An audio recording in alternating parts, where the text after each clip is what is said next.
Alright guys, hari ini kita ada satu unit Honda HR-V 2016. Siapa yang suka bentuk macam ni, yang selesa nak bawa, lebih besar, lebih selesa daripada model baru, ini dia keretanya.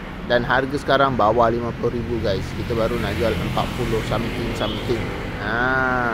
So yang ni tahun 2016 aspek, tapi dah lengkap dengan features-features yang owner dah tambah.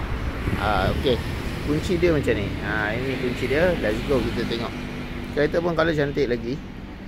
Sport rim, tayar pun tebal. Boleh nampak body pun cantik lagi. Cun-cun. Yang ni didatangkan dengan lengkap dengan 360 camera. Owner asal dah pasang 360 camera. So boleh nampak 360 camera. Kat mana gunanya? Gunanya untuk 360 camera. Okay, so bahagian dalam interior cantik macam ni. Kit kemas gitu. HR-V side step, ada warna, ada lampu.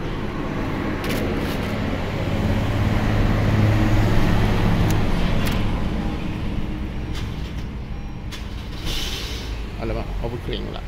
Okay, mileage original baru 112,000. Consider okey lah. Kereta dah 9 tahun, mileage segitu cukup bagus sebenarnya. Electronic parking brake ada, siap. Dengan brake hold ada. And then dia gearbox CVT 1.8 lah. Macam biasa. Dia pakai Uncle Sam punya. Nampak 360 camera.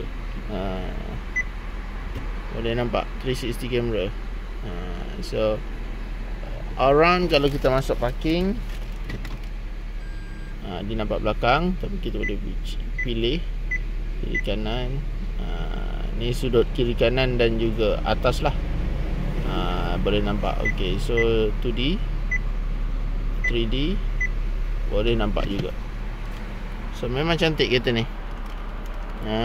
Kereta ni memang cantik. Berminat WhatsApp saya cepat-cepat. Bye bye. Assalamualaikum.